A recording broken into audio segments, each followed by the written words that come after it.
I almost fumbled into being a carer because I have an elderly sister who's got Asperger's with learning difficulty, and my mum used to look after her.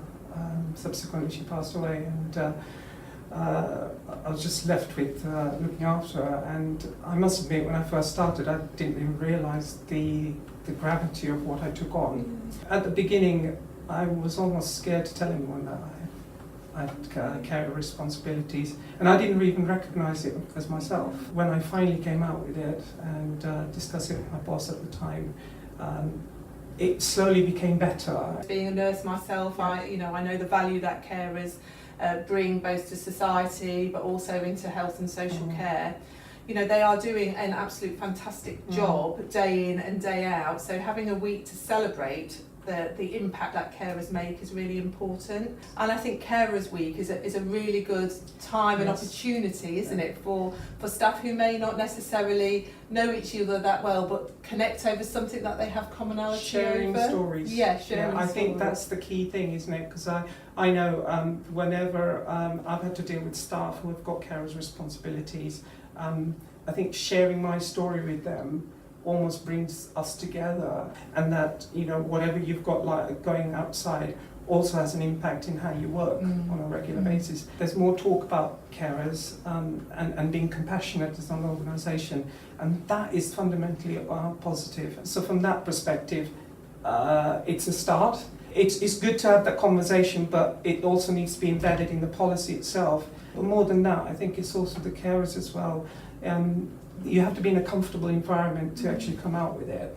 And I think that was, for me, was probably the most difficult part. I was really surprised to understand that 1 in 7 of us in the workplace are actually carers. And you manage staff and I manage staff. So what could we do differently to help support our staff who have caring responsibilities? One of the key things is being very compassionate. And understanding, because it is really difficult, and getting to know the way the care responsibilities are, because every case is unique.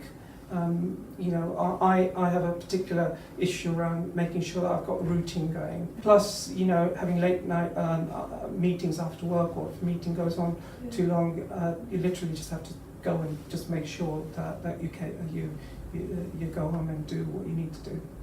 When we're leading and managing staff, that we have those regular one-to-ones with our staff to really, not just check in about the work that they're doing, but checking about their health and well-being, and really understanding them as individuals and what matters to them in their personal life at home, and how we can support and facilitate staff to feel well at work because they're well at home, and they feel that they're comfortable, and their families or the people that they are caring for are safe as well. Don't be frightened to say the issues that you have, because there has been times when it's been quite frustrating, and when I've had an incident at home and I come to work, and it's good if you're able to talk to somebody. That you have to be open about, and you also need to make sure that people around you are fully aware of your particular circumstances.